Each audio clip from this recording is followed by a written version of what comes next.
Hello guys, welcome to my YouTube channel. Very good morning to all of you. In this video I have selected the next series of your projectile motion. Over and over मैं आप लोगों को कह रहा हूँ कि आप लोग को इंग्लिश पे ज़्यादा फोकस कर रहा हूँ और मैकेनिक्स पे जो भी कुछ इंपॉर्टेंट क्वेश्चंस होंगे वो मैं आप लोग को वो टॉपिक और क्वेश्चन के साथ न्यूमेरिकल प्रॉब्लम के साथ मैं आप लोगों को करवा दूंगा। ठीक है, तो without wasting your time let's start the video. Let's see, your first question is a man can jump a maximum horizontal distance of 2 meters. Then with what minimum velocity he should run horizontally along the road in order to cover the same distance in same time. तो देखिए क्या रहा, देखिए जैसे देखिए कह रहा है जैसे ये कोई देखिए आदमी अ मैन जंप कर रहा है, यहाँ से जंप किया, मान के चलिए लॉन्ग जंप मारा यहाँ से यहाँ तक, ये कितना डिस्टेंस वो कवर किया 2 मीटर। ठीक है, तो पूछ रहा है मिनिमम वेलोसिटी क्या होना चाहिए जिसके साथ वो रन करे हॉरिजेंटली, माने वो इस पाथ पे जा रहा है 2 मीटर, तो वो मिनिमम किस वेलोसिटी से इस पाथ पे रन करे, इस पाथ पे रन करे सो दैट कि सेम डिस्टेंस वो माने ये 2 का 2 मीटर वो सेम टाइम में कवर कर ले। तो इस पाथ पे तो वो 2 मीटर के स्पीड से जा रहा था, तो इस पाथ पे किस स्पीड से जाएगा।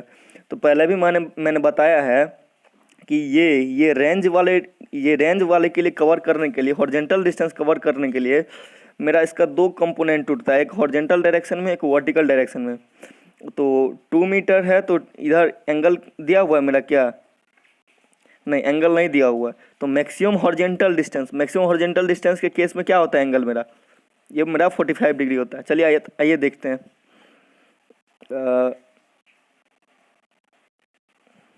देखिए यहाँ पे मेरा यू वेलोसिटी से जा रहा है, थीटा दिया है, for maximum range theta equal to 45 degree होता है, पिछले भी मैंने वीडियो में मैंने बता दिया है।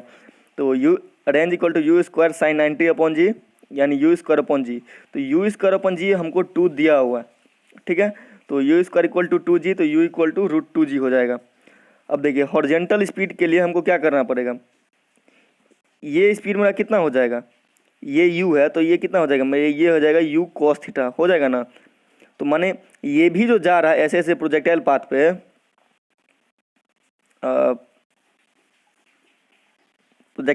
जो ये जा रहा है, तो ये इस डायरेक्शन में कितना वेलोसिटी से जा रहा है, कभी भी जाएगा तो ये इस डायरेक्शन में फिक्स वेलोसिटी से जाएगा, यानी u cos थीटा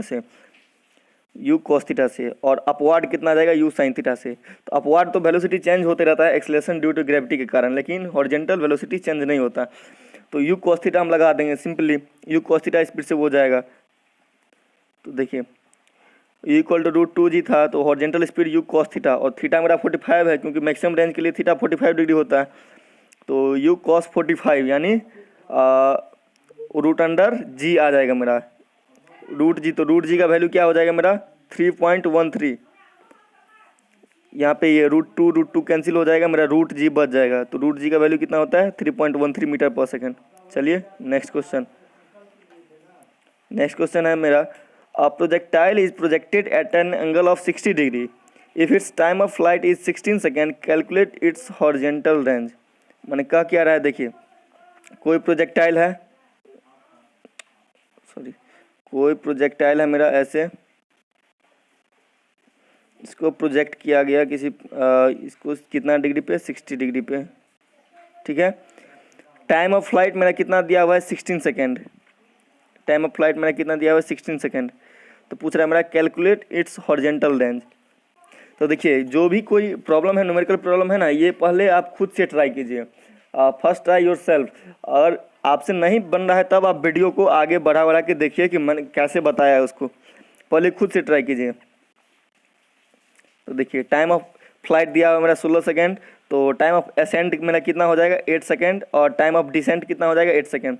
तो टाइम ऑफ असेंट का फॉर्मूला क्या होता है, u sin theta upon g, तो u sin थीटा अपॉन जी हम लगाएंगे। तो देखिए यहाँ पे सब कुछ मेरा दिया हुआ है, तो यहाँ पे हम u कैलकुलेट कर लेंगे, एंगल दिया हुआ है 60 डिग्री, g 9.8 ले लेंगे, और टाइम ऑफ असेंट तो मेरा 8 सेकेंड आ जाएगा। तो u sin थीटा अपॉन जी कर लिए, तो मेरा u का वैल्यू आ गया। अब रेंज का फॉर्मूला क्या होता है, u square sine 2 theta upon g, तो रेंज के लिए हम u का वैल्यू पुट कर देंगे, और साइन 2 थीटा कितना हो गया, साइन थीटा है 60 डिग्री, तो साइन 2 थीटा हो जाएगा साइन 120। और हम जानते हैं कि sine 180 minus theta equal to sine theta, तो साइन 60 का जो वैल्यू होगा वही साइन 120 का भी होगा। तो साइन 120 का यहाँ पे वैल्यू पुट कर देंगे √3/2, तो और देखेंगे हम कैलकुलेशन करके तो कितना आता है मेरा, रेंज इक्वल टू 724.2 मीटर। ठीक है, करना कुछ नहीं, क्वेश्चन को बस ध्यान से पढ़िए, अपने आप सॉल्व हो जाएगा। देखिए next question, a ball is projected in order to cover maximum horizontal range. जैसे ही दिया है मैक्सिमम हॉरिजेंटल रेंज है तो मेरा थीटा कितना हो जाएगा, 45 डिग्री। क्लियर है, चलिए नेक्स्ट देखिए। In this case what will be the ratio of maximum horizontal range and maximum vertical height. इस केस में पूछ रहा है मैक्सिमम हॉरिजेंटल रेंज और मैक्सिमम वर्टिकल हाइट का रेशियो पूछ रहा है, दोनों का रेशियो क्या होगा। तो मैक्सिमम हॉरिजेंटल रेंज के लिए हम लगाएंगे क्या, रेंज का फॉर्मूला क्या होता है, u square sine 2 theta upon g, और मैक्सिमम के केस है तो थीटा 45 डिग्री लेंगे। तो आइए देखते हैं, तो कितना आ जाएगा मेरा रेंज मैक्सिमम कितना आ जाएगा, यू स्क्वायर अपॉन जी आ जाएगा। रेंज मेरा कितना आ गया, यू स्क्वायर अपॉन जी। ठीक है, और देखिए हाइट मेरा कितना आ गया है, यू स्क्वायर, हाइट का फॉर्मूला क्या होता है, u square sine square theta upon 2g। तो हाइट मेरा कितना आ गया, u square sine square 45 degree upon 2g। Sine 45 का वैल्यू 1/√2 पुट करेंगे तो स्क्वायर है तो 1/2 हो जाएगा, तो यू स्क्वायर अपॉन 4g। और रेंज और हाइट दोनों का रेशियो पूछ रहा है इस केस में, तो इन दैट केस रेंज मेरा आ गया u square upon g, height u square upon 4g, तो दोनों का रेशियो क्या कितना आ गया मेरा 4:1। क्लियर है, अगर कहीं भी आपको प्रॉब्लम हो तो आप कमेंट बॉक्स में अपना क्वेरी रख सकते हैं, नेक्स्ट वीडियो में हम उसको सॉल्व करने का ट्राई करेंगे। चलिए next question, a projectile is throne making a certain angle with horizontal. ठीक है, एंगल नहीं दिया हुआ है, किसी भी एंगल से फेंका जा रहा है। If its time of ascent is 4 second then calculate the maximum vertical distance covered by it. दिया है कि इसका अगर टाइम ऑफ असेंट 4 सेकेंड है तो इसका मैक्सिमम वर्टिकल डिस्टेंस कितना कवर करेगा, यानी मैक्सिमम हाइट मेरा पूछ रहा है। ठीक है, पहले ट्राई कीजिए खुद से, नहीं हो रहा है तो वीडियो रिज्यूम कीजिए। देखिए टाइम ऑफ एसेंट का फॉर्मूला क्या होता है, you sign theta upon g. तो यू साइन थीटा अपॉन जी हमको कितना दिया हुआ है 4 सेकेंड। और देखिए हाइट का फॉर्मूला क्या होता है, u square sine square theta upon 2g। तो यहाँ पे हम क्या करेंगे, लेंदी करने की बजाय हम इसको है ना इसके साथ कोरिलेट करने का कोशिश करेंगे। तो कोरिलेट कैसे करेंगे, you square sine square theta upon 2g को क्या लिख सकते हैं, यू साइन थीटा अपॉन जी का होल स्क्वायर इंटू g/2। तो देखिए हम आगे किए हैं, यू साइन थीटा अपॉन जी का वैल्यू हमको टाइम ऑफ एसेंट दिया हुआ 4 सेकेंड, तो 4 का स्क्वायर इंटू 9.8 अपॉन 2। तो यहाँ से 16/2 8 हो गया, तो 8 इंटू 9.8 कितना हो गया 78.4 मीटर। क्लियर है, टाइम ऑफ एसेंट दिया, बेसिकली करना क्या आपको, जो भी कुछ दिया है वो लिखिए, उसका फॉर्मूला लिखिए और निकालना क्या है वो लिखिए, उसके बाद आप कोरिलेट करके उसको आंसर कैलकुलेट कर लीजिए। ठीक है, चलिए, और जितना शॉर्टकट हो सके, और टेंशन नहीं लीजिए, अगर आप लेंदी भी टाइम कंज्यूम भी कर रहे हैं ज़्यादा से ज़्यादा तो कोई दिक्कत नहीं, आपको टाइम इनफ मिलता है। ठीक है, तो चलिए नेक्स्ट क्वेश्चन देखते हैं। In the above question if the time of flight is equal to 8 second then calculate the maximum vertical distance covered. अब देखिए क्या ये क्वेश्चन में जानना है, बिल्कुल भी जानना ही है। पिछले क्वेश्चन में क्या था, ऐसे था, प्रोजेक्टाइल जा रहा था, ये मेरा मैक्सिमम हाइट है, ये मेरा टाइम ऑफ एसेंट दिया हुआ था 4 सेकेंड, इसमें क्या दे रहा है मेरा टाइम ऑफ फ्लाइट 8 सेकेंड। तो दोनों तो बात बराबर ही हुआ, time of ascent equal to time of descent और time of flight equal to 2 times of time of ascent, दोनों तो बराबर ही है, तो मैक्सिमम वर्टिकल डिस्टेंस तो मेरा सेम ही आएगा, क्वेश्चन तो वही का वही रह गया। चलिए नेक्स्ट क्वेश्चन देखते हैं। A projectile is projected at an angle of 60 degree from horizontal. At maximum height, does it possess velocity, kinetic energy, momentum? देखिए बहुत ही अच्छा क्वेश्चन है। आप ये किस एंगल से प्रोजेक्ट किया जा रहा है, 60 डिग्री से, हॉरिजेंटल के साथ 60 डिग्री बना रहा है। तो क्या पूछ रहा है हमको, मैक्सिमम हाइट पे जब पहुंचेगा तो क्या उसके पास वेलोसिटी होगा, when it attain the maximum height will it possess velocity, kinetic energy and momentum. तो देखिए इसमें करना क्या,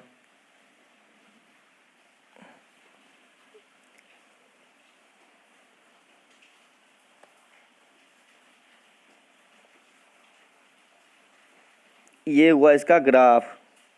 कोई भी एंगल से ये जा रहा है, ठीक है, क्लियर है। देखिए जब यहाँ पे आएगा, यहाँ पे जब ये है तो यहाँ पे इसका वेलोसिटी का डायरेक्शन किधर होगा, इधर। इसके पास वर्टिकल कंपोनेंट होगा क्या, नहीं होगा, क्योंकि जब आप ऐसे ऐसे ऐसे ऐसे जा रहे हैं, ऐसे से फिर गिर रहे हैं, तो यहाँ से यहाँ पे आपका वेलोसिटी का डायरेक्शन किधर होगा, इधर। यहाँ पे आपका वर्टिकल कंपोनेंट जीरो होगा, बस हॉरिजेंटल कंपोनेंट बचेगा, और हॉरिजेंटल कंपोनेंट क्या होगा आपका, you sine theta, sorry you cos theta, ठीक है। तो यू कॉस थीटा इसका ये कंपोनेंट हो गया। वेलोसिटी तो मेरा जीरो नहीं हुआ, तो इसके पास मोमेंटम भी होगा, काइनेटिक एनर्जी भी होगा, सब कुछ होगा, क्लियर है, वेलोसिटी भी होगा। चलिए नेक्स्ट क्वेश्चन देखते हैं। A projectile is projected at an angle of 60 degree from the horizontal. Calculate its kinetic energy at maximum height if its initial kinetic energy is E. दिया हुआ है कि अगर स्टार्टिंग में काइनेटिक एनर्जी E है तो मैक्सिमम जब peak point पे वो पहुंच रहा है तो उसका काइनेटिक एनर्जी कितना होगा। चलिए देखते हैं।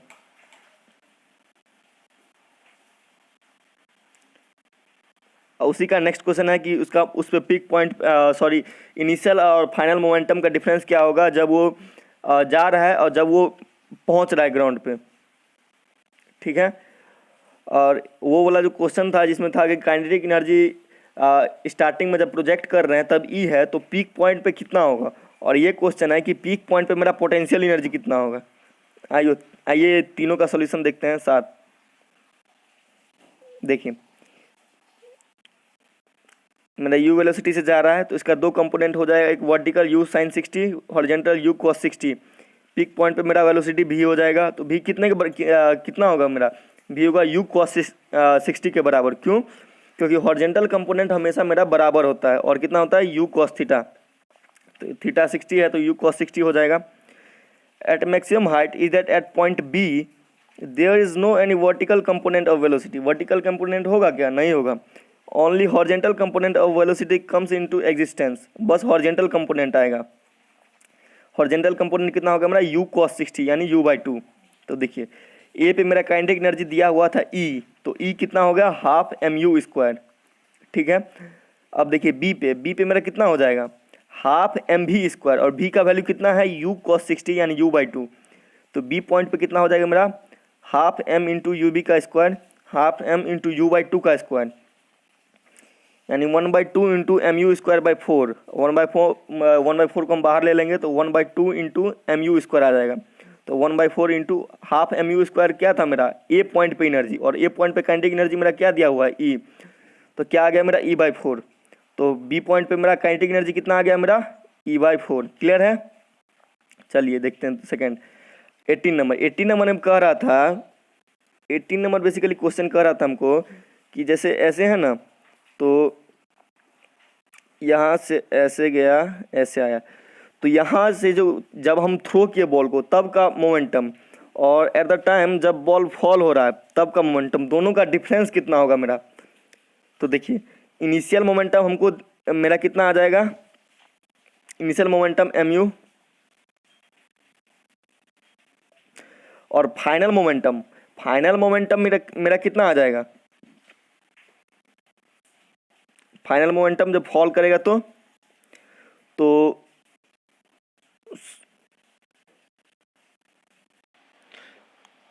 ये ब्लॉक के लिए क्या था मेरा हाइट, माने u तो मेरा जीरो था तो h = ut + हाफ gt² लगाएंगे, तो u जीरो है तो सीधा हाफ gt² हो गया।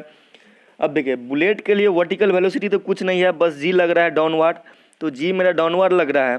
और देखिए बुलेट तो मेरा इनिशियली तो दोनों हॉरिजॉन्टल लेवल पे है, तो बुलेट मेरा क्या हॉरिजॉन्टल जाता है, नहीं जाता है, वो प्रोजेक्टाइल पाथ फॉलो करता है, माने वो कुछ इस तरह से जाएगा, ठीक है। तो सपोज़ कि आप यहाँ पे हैं, बुलेट पे आप चढ़े हुए हैं, तो आपको लगेगा क्या कि आपको लगेगा कि हम ब्लॉक के नज़दीक जा रहे हैं, जैसे जैसे ब्लॉक नीचे जा रहा है हम भी उसके नज़दीक जा रहे हैं।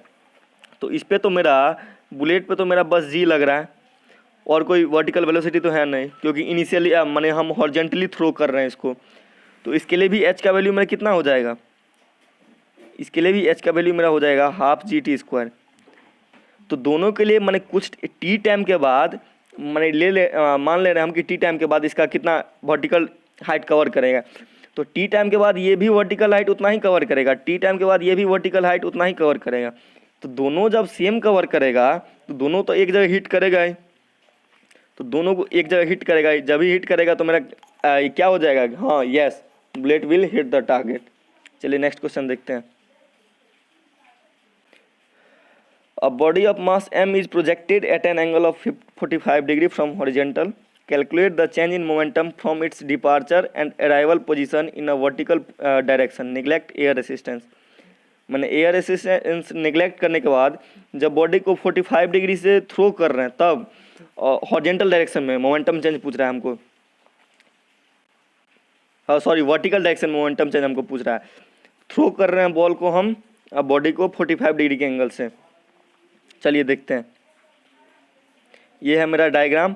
यू वेलोसिटी से थ्रो किए तो हमको क्या पूछ रहा है, ए पॉइंट और सी पॉइंट पे मेरा मोमेंट चेंज ऑफ मोमेंटम पूछ रहा है। किस डायरेक्शन में, इस डायरेक्शन में, वर्टिकल डायरेक्शन में।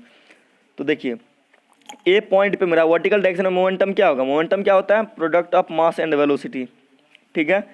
तो ए पॉइंट पे मेरा वर्टिकल डायरेक्शन में वेलोसिटी कितना है, u साइन 45, तो मेरा हो गया कितना, m into u sine 45 mu upon root 2, ठीक है। ए पॉइंट पे वर्टिकल डायरेक्शन मोमेंटम। अब देखिए सी पॉइंट पे सॉरी यहाँ पे यहाँ पे एरर है, यहाँ पे बी नहीं होगा, यहाँ पे सी होगा। तो सी पॉइंट पे वर्टिकल डायरेक्शन में मोमेंटम चेंज मेरा कितना हो गया, m into minus you sine theta. Minus you sine theta क्यों, क्योंकि यहाँ पे देखिए यहाँ पे इसका कंपोनेंट वर्टिकल ऐसे आएगा, ठीक है।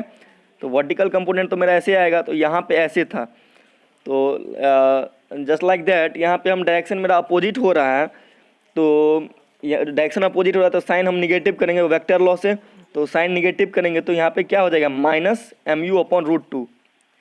तो minus m u upon root 2 आ गया मेरा।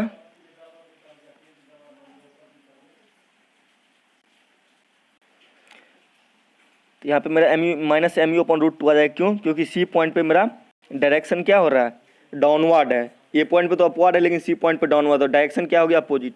अब पूछ रहा है चेंज इन मोमेंटम, तो चेंज इन मोमेंटम क्या होता है मेरा, इनिशियल माइनस फाइनल। तो चेंज इन मोमेंटम क्या कर देंगे, दोनों को सब्सट्रैक्ट कर देंगे। तो दोनों को सब्सट्रैक्ट करेंगे तो कितना आएगा मेरा, m u upon root 2 minus into minus, minus minus plus हो गया, m u upon root 2 plus m u upon root 2, यानी क्या आ गया मेरा 2 एम यू अपॉन रूट 2। और रूट 2 से 2 को कैंसिल करेंगे तो कितना आ जाएगा मेरा, रूट 2 एम यू। क्लियर है। बस इसमें देखिएगा कि बहुत सारे स्टूडेंट मिस्टेक करते हैं, यहाँ पे क्या करते हैं, यहाँ भी एम यू अपॉन रूट 2, यहाँ भी एम यू अपॉन रूट 2, ए और सी पे दोनों सेम कर देते हैं, काट के जीरो कर देते हैं। लेकिन यहाँ पे ये कंसीडर करना है कि आपको सी पॉइंट पे डायरेक्शन मेरा अपोजिट है तो माइनस साइन लगाएंगे, और डिफरेंस निकालना है तो माइनस माइनस प्लस हो जाएगा, यानी ए पे और सी पे दोनों पे जुट जाएगा। चलिए नेक्स्ट देखते हैं। A projectile is projected making an angle 60 degree with horizontal with a velocity of 147 meter per second. Calculate the time after which its inclination with horizontal will be 45 degree. बहुत ही अच्छा क्वेश्चन है। 60 degree पे 60 degree पे हम projectile को throw कर रहे हैं, ठीक है, और स्पीड है मेरा 147 मीटर पर सेकेंड। तो कितने टाइम के बाद मेरा एंगल चेंज होगा। एक चीज़ तो आप लोगों को पता होगा, प्रोजेक्टाइल पाथ आपका कैसा होता है, ऐसा। तो यहाँ पे जो एंगल है, क्या यहाँ पे ये भी एंगल सेम होता है, नहीं, धीरे धीरे मेरा एंगल डिक्रीज होते जाता है, जैसे जैसे हम जाएंगे एंगल मेरा डिक्रीज होते जाता है। तो पूछ रहा है कि यहाँ पे तो 60 डिग्री है, तो कितने टाइम के बाद मेरा 45 डिग्री आ जाएगा। मान लीजिए कि, चलिए देखते हैं सॉल्यूशन इसका, पहले खुद से ट्राई कीजिए, नहीं हो तो देखिए मान लेते हैं हम बी पॉइंट पे जाने के बाद इसका 45 डिग्री एंगल हो गया। और देखिए एक कॉन्सेप्ट तो हम लोग जानते हैं शुरू स्टार्टिंग से ही कि हॉरिजॉन्टल कंपोनेंट प्रोजेक्टाइल वेलोसिटी में, प्रोजेक्टाइल मोशन में कभी चेंज नहीं होता है वेलोसिटी का। तो ए पॉइंट पे एक्स डायरेक्शन में velocity is equal to B point पे वेलोसिटी इन एक्स डायरेक्शन। तो ए पॉइंट पे मेरा वेलोसिटी कितना हो जाएगा, u cos 60 यानी u/2, और u दिया हुआ मेरा 147। और बी पॉइंट पे कितना हो जाएगा, बी पॉइंट पे वेलोसिटी तो हमको नहीं पता है, बी पॉइंट पे जो मेरा ये वेलोसिटी होगा ये तो हमको नहीं पता है, तो उसको हम ले लेंगे ub। तो ub इंटू कॉस 45 यानी कॉस 45 कितना आ गया, 1/√2। हॉरिजॉन्टल कंपोनेंट ए और बी पे हम इक्वल कर देंगे। तो देखिए यू तो मेरा निकल गया 147/√2। अब देखिए वाई डायरेक्शन में कितना होगा, ए पॉइंट पे वाई डायरेक्शन में कितना है मेरा वेलोसिटी u sin 60 और बी पॉइंट पे कितना होगा u b sin 45। क्लियर है। अब देखिए u b बी पॉइंट पे कितना आ गया मेरा 73.5 मीटर पर सेकेंड। कैसे u b तो यहाँ से हम निकाल लिए हैं 147/√2 इंटू साइन 45 1/√2 तो √2 इंटू √2 हो गया मेरा 147/2 कितना आ गया 73.5।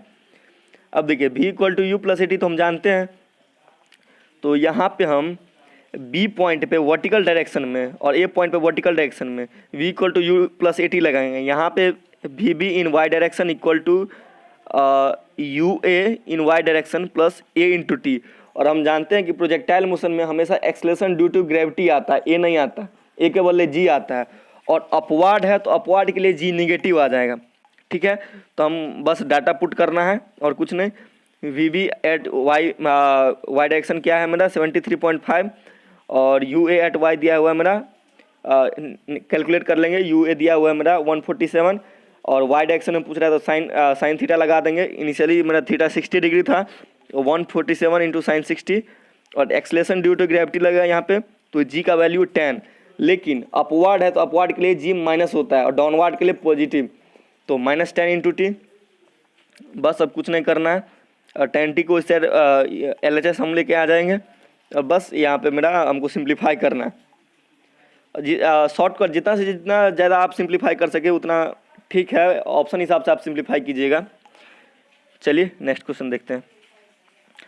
A projectile is projected at an angle of 15 degree from horizontal. Its horizontal range is found to be 3.5 meter. What would be its range if it is projected at an angle of 45 degree from horizontal? एकदम easy question है, खुद से try कीजिए।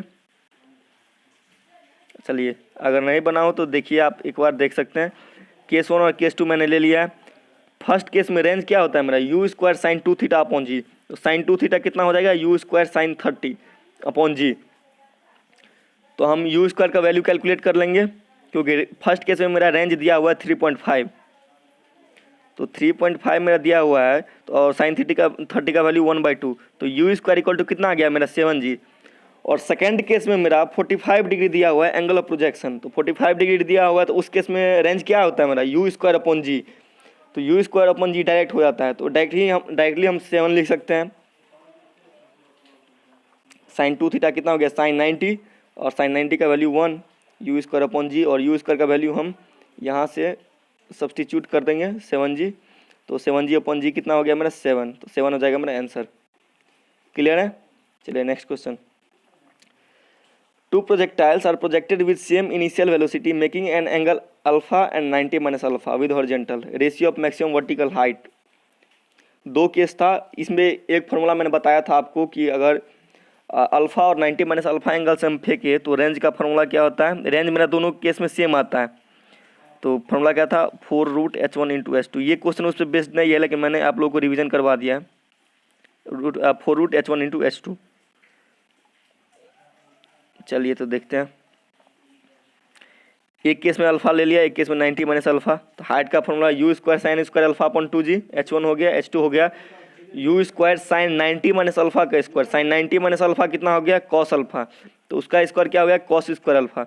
अब h1 और h2 का ratio पूछ रहा है, तो दोनों को डिवाइड कर देंगे, you square cancel, 2g cancel, sine square alpha upon cos square alpha कितना आ गया मेरा tan स्क्वायर अल्फा। क्लियर है। चलिए next question. A projectile is projected into air. If its range is 200 meter and its time of flight is 5 seconds, then calculate the angle of projection. Range दिया हुआ है, time of flight दिया हुआ है, angle of projection पूछ रहा है। Simplify कीजिए। चलिए देखिए, रेंज हम लगाएंगे, रेंज का formula u square sine 2 theta upon g, और साइन 2 थीटा का फॉर्मूला क्या होता है 2 into sine theta into cos theta. अब देखिए रेंज का फॉर्मूला हमको दिया हुआ है 200 मीटर, तो 200 equal to u square into 2 sine theta cos theta upon g. यहाँ पे टाइम ऑफ फ्लाइट हमको दिया हुआ है 2u sine theta upon g, तो 5 is equal to 2u sine theta upon g. अब देखिए यहाँ पे भी हमको क्या करेंगे, सिंपल एकदम शॉर्टकट करने के लिए रेंज और टाइम ऑफ फ्लाइट दोनों को कोरिलेट करेंगे। तो कोरिलेट करने के लिए हमको इसका स्क्वायर करना पड़ेगा, तो देखिए मैंने किया यहाँ पे टाइम ऑफ दोनों साइड स्क्वायर किया है, तो 25 equal to 4u² sine square theta upon g square. अब देखिए 1 और 2 दोनों इक्वेशन को हम डिवाइड करते हैं तो कितना आ जाएगा 200 अपॉन 25 इज इक्वल टू, सबको कट कीजिए आप, तो इधर 8 आ गया, उधर उस साइड में क्या आएगा cos theta upon sine theta और इंटू जी। तो जी को इस साइड लेके आएंगे हम, जी का वैल्यू दिया है 10 पुट करने के लिए, तो 16/10 कितना हो गया मेरा 1.6, तो 1.6 भी ले सकते हैं हम। और कॉस थीटा अपन साइन थीटा कॉट थीटा, तो थीटा कितना आ गया कॉट इनवर्स 1.6। ठीक है, कुछ नहीं करना था, बस मेरा टाइम ऑफ फ्लाइट और रेंज दिया हुआ था, हमको एंगल निकालना था। बस रेंज और टाइम ऑफ फ्लाइट दोनों को कंपेयर करके जो मेरा टेन थीटा आएगा, कॉस थीटा आएगा, कॉट थीटा कुछ भी आएगा, उसको बस थीटा निकालना है। तो जितना आएगा मेरा टेन थीटा या कॉट थीटा का value, theta equal to tan inverse, उतना कर देंगे हम। चलिए नेक्स्ट क्वेश्चन।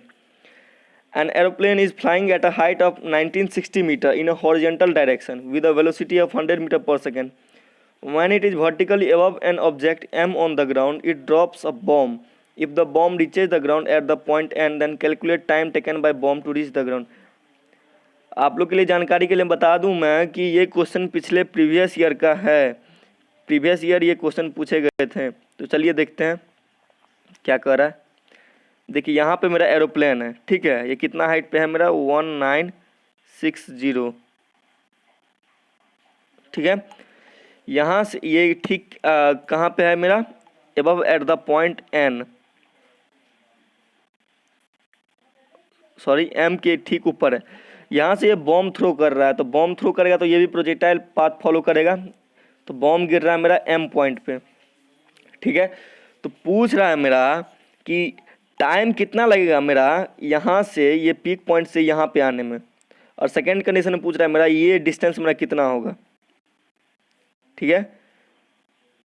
चलिए देखते हैं।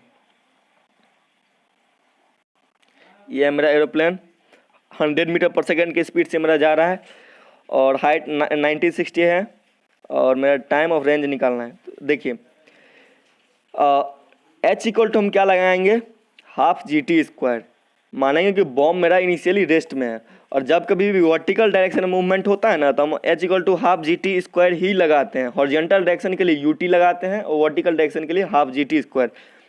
तो एच मेरा 90-60 दिया हुआ, तो 90-60 equal to half into 9.8 into T²। तो यहाँ से हम T कैलकुलेट कर लेंगे, क्योंकि मैंने आपको एक कॉन्सेप्ट बताया था कि आप किसी चीज़ को ऐसे थ्रो कीजिए, ठीक है, ऐसे छोड़िए, हॉरिजॉन्टली छोड़िए या वर्टिकली छोड़िए, दोनों ग्राउंड पे सेम टाइम में पहुंचेगा। भले ही पाथ ऐसा हो, सॉरी यहाँ पे देखिए, भले ही whether path is like that और ऐसा हो, दोनों टाइम सेम का, टाइम टेकन सेम होगा दोनों का ग्राउंड पे पहुंचने का, ठीक है। ये मेरा ग्राउंड है तो इस पे पहुंचने में टाइम दोनों का सेम होगा, ठीक है। तो H equal to half GT² से हम टाइम कैलकुलेट कर लिए। अब रेंज के लिए देखिए क्या करेंगे हम। जब मेरा यहाँ पे एरोप्लेन है तो यहाँ पे इस डायरेक्शन में मेरा इसका वेलोसिटी है, तो इस डायरेक्शन में वेलोसिटी कितना होगा मेरा u cos थीटा। तो इस डायरेक्शन में वेलोसिटी मेरा दिया हुआ 100, तो u cos थीटा कितना आ गया मेरा 100 इंटू टाइम कितना लगा, इसको टाइम लगा 20 सेकेंड, मैंने कैलकुलेट किया अभी। तो दोनों को हम मल्टीप्लाई कर देंगे तो मेरा ये डिस्टेंस आ जाएगा। मैंने अभी तुरंत बताया आपको कि हॉरिजॉन्टल डिस्टेंस के लिए UT लगाते हैं और वर्टिकल डायरेक्शन के लिए हाफ GT² लगाते हैं। तो हॉरिजॉन्टल डिस्टेंस के लिए UT लगाएंगे, तो UT नहीं लगाएंगे, यहाँ पे u cos theta into T लगाएंगे। क्यों?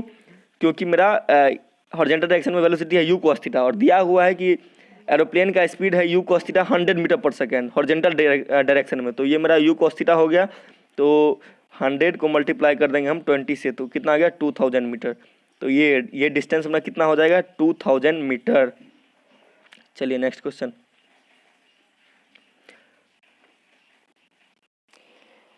नेक्स्ट क्वेश्चन है मेरा, a projectile is projected with an initial velocity of 6i + 8j vector, calculate its horizontal range. और सेकेंड कंडीशन है मैक्सिमम हाइट और टाइम ऑफ फ्लाइट कर रहा है, कैलकुलेट कीजिए। ये वेक्टर आप लोग पढ़े होंगे तो तुरंत कैलकुलेट कर लेंगे, अगर आपसे नहीं हुआ तो चलिए देखते हैं। देखिए u equal to 6i vector + 8j vector दिया है मेरा। इस वेक्टर का मतलब क्या हुआ मेरा 6i प्लस 8j का मतलब हुआ i मेरा होता है एक्स एक्सिस को डिनोट करता है, j मेरा वाई एक्सिस को। तो कह रहा है हॉरिजॉन्टल डायरेक्शन में मेरा 6 है और वर्टिकल डायरेक्शन में मेरा 8 मीटर पर सेकेंड, इस स्पीड से हम छोड़ रहे हैं। ठीक है, तो देखिए वेक्टर फॉर्म में u का u वेक्टर इक्वल टू होता है u cos theta i vector plus u sin theta j vector. वैसे भी हम देखेंगे कि जब मेरा ये डायरेक्शन में मेरा 6 है और ये डायरेक्शन में मेरा 8 है, तो हॉरिजॉन्टल डायरेक्शन का वेलोसिटी कंपोनेंट क्या होता है मेरा u cos थीटा। तो u cos थीटा 6 है और वर्टिकल डायरेक्शन का होता है u sin theta. u sin theta मेरा 8 है। डायरेक्टली हम यहाँ से भी पुट कर सकते हैं और वैसे भी वेक्टर फॉर्म से देख लेंगे कि u cos theta i vector plus u sin theta j vector, दोनों को हम इसको और इसको कंपेयर करेंगे तो हम पाएंगे कि u cos theta equal to 6 and u sin theta equal to 8। वैसे भी देख लीजिए कि x डायरेक्शन में मेरा 6 है, y डायरेक्शन में 8, तो x डायरेक्शन में होता है u cos थीटा और y डायरेक्शन में u sin थीटा। इतना हम रख लिए तो अब तो कोई दिक्कत ही नहीं है। चलिए आगे देखिए, रेंज पूछ रहा है तो रेंज तो सीधा होता है रेंज क्या होता है मेरा, रेंज होता है मेरा यहाँ से यहाँ तक का डिस्टेंस। तो ये कितना होगा मेरा हॉरिजॉन्टल कंपोनेंट जिस स्पीड से जा रहा है उतना इनटू टाइम ऑफ फ्लाइट। तो हॉरिजॉन्टल कंपोनेंट अगर आपको ऐसे में प्रॉब्लम हो तो आप डायरेक्ट भी निकाल सकते हैं रेंज के लिए। यू स्क्वायर वो जो आता है u square sine 2 theta upon g, और साइन 2 थीटा को 2 sine theta into cos theta कर देंगे। वैसे भी आप कैलकुलेट कर सकते हैं, लेकिन ये भी तरीका मैं बता दे रहा हूँ, इससे आसान पड़ेगा आपको, क्योंकि हॉरिजॉन्टल कंपोनेंट तो मेरा यू कॉस थीटा है और अगर टी टाइम यहाँ से यहाँ तक जाने में लग रहा है मेरा टी टाइम, तो मेरा डिस्टेंस कितना होगा, डिस्टेंस इक्वल टू क्या होता है मेरा स्पीड इंटू टाइम। तो मेरा डिस्टेंस कितना हो गया, मेरा स्पीड है कितना यू कॉस थीटा, तो you cos theta into t, और यू कॉस थीटा मेरा कितना दिया हुआ 6, तो 6 इंटू टाइम ऑफ फ्लाइट कितना होता है 2u sine theta upon g. यहाँ पे टाइम ऑफ एसेंट ही नहीं, टाइम ऑफ एसेंट और डिसेंट दोनों हमको ऐड करना पड़ेगा। क्यों, क्योंकि पूछ रहा है यहाँ पे पहुँचने में उसको कितना टाइम लगा। तो टाइम ऑफ फ्लाइट हो जाएगा 2u sine theta upon g, तो 2 इंटू यू साइन थीटा मेरा 8 दिया हुआ, तो 8 अपॉन जी का वैल्यू 10 पुट करेंगे तो 9.6 मीटर मेरा आ जाएगा। क्लियर है। अब देखिए पूछ रहा है मैक्सिमम हाइट, तो मैक्सिमम हाइट का फॉर्मूला क्या होता है u square sine square theta upon 2g। तो यू साइन थीटा का वैल्यू हमको 8 दिया हुआ, तो 8 स्क्वायर अपॉन 2 इंटू 10 64 अपॉन 20 यानी 3.2 मीटर। अब पूछ रहा है टाइम ऑफ फ्लाइट कितना लगेगा, तो टाइम ऑफ फ्लाइट क्या होता है मेरा 2u sine theta upon g, तो यू साइन थीटा मेरा 8 दिया हुआ है, तो 2 इंटू 8 अपॉन 10, तो कितना आ गया 1.6 सेकेंड। थैंक्स फॉर वॉचिंग ये वीडियो। आप लोग टेंशन लेने की ज़रूरत नहीं है, मैं आपके जितने भी इंपॉर्टेंट क्वेश्चन होंगे टॉपिक होंगे सारे मैं कवर करवा दूंगा। और चलिए बाय बाय, टेक केयर। लेकिन वेट, और ये लास्ट क्वेश्चन मैं आप लोग के लिए छोड़ रहा हूँ, और ये क्वेश्चन आप लोग खुद से करने की कोशिश कीजिएगा, और बन जाएगा तो आप कमेंट बॉक्स में अपने जो भी आपका आंसर आएगा वो कमेंट कर देंगे, मैं वेरीफाई कर दूंगा कि आपका सही है या गलत है। चलिए, thank you for watching the video, bye bye, take care.